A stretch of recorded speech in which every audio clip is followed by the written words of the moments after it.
TEDx talk. Life finds a way. Terrestrial and marine life have survived on Earth for millions of years, surpassing all obstacles that dare stand between survival and extinction. Nature on our planet has revived itself countless of times, unrelying on the severity of the circumstances faced. Let's take a look at what happened 65 million years ago. The catastrophe caused by an asteroid collision precipitated a drastic chain of life-changing events. This disastrous incident was the one to wipe out the wonderful species of dinosaur. Well, the dinosaurs went extinct.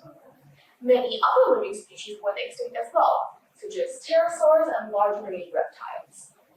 The scarcity of life almost led to a dead Earth due to the mass extinctions that followed, and it was almost as if nature and life on Earth wouldn't make it. The dinosaurs, which ruled the globe at that time, were gone. So let's take a current example. Baby sea turtles. These minuscule beings have the hardest time just crossing from the shore to the oceans. After hatching, they are faced by hungry predators such as birds, crabs, and other animals who fixate themselves towards capturing their prey. These make chances worse for these baby sea turtles, as most get eaten while walking their very first steps. After hatching, baby sea turtles follow the sun's light at sunset, using it as a guide back home towards the ocean.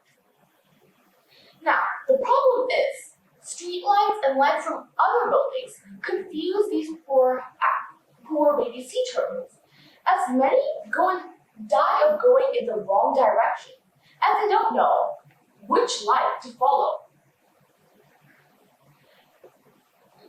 How does this link, you may wonder? Just like in our lives, even during the hardest times, we need to have a little hope and a lot of perseverance. Because without that hope and perseverance, you don't know where you could get to. Let me give you a real-life example. Let's go on a journey 70 years back in time, in a remote village in India, where this young boy lived. He became an orphan at the age of 9 years old. Just imagine a mere child alone to take care of himself. And he was the age of what here is a year 4 student. The relatives were of no help. He survived on the rice starch water that people would throw away after boiling their rice. He couldn't even provide himself with simple food.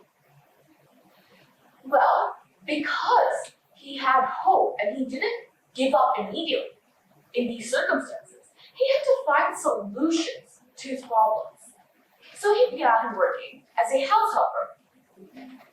Yet it wasn't money that he asked from his employers. He simply asked for food, lodgings, and education. Isn't that remarkable? This boy is prioritizing his education in the 1950s when he can't even provide himself with food. That must have been really important to him. So, he continued living in those harsh conditions until his maternal grandfather took him to a different city, about 1,000 kilometers away. The good times were short-lived. Even his grandfather passed away. He was on the streets at the young age of 12. To me, this is unimaginable, as I myself am 12 years old and I can't imagine how to cope with living on the streets, providing for myself, and having to figure out everything by myself, alone. So, this continued. He continued his education until he finished his school education and enrolled himself in university. Yet, he had to drop out, as he couldn't pay for the school fees. He continued until someone suggested he move to a bigger city like Delhi for better opportunities and more offers for jobs. Yet he was faced with another problem. He couldn't even pay for the train ticket to Delhi. Yet he found a solution, as again. He rode the train engine all the way to Delhi without getting caught, as his friend was a train driver. Well, after reaching Delhi, he began working in someone's business unit until he partnered the business owner and took over the business. Whoa, this boy who was living on the streets grew up to own and run his own business. He made it a long way to get where he was. How can we relate this to ourselves? Even we face hard times in our life, but we always need to have that hope, resilience, and persistence. Without that, we won't be able to make it through our journeys. Take this boy's example. He was like a baby sea turtle who didn't stop. He never gave up until he reached the sea. It was that never die attitude he had that managed to keep him going until he got where he wanted to achieve. And if any of you are wondering who this boy was, well, he was my grandfather. Thank you for listening.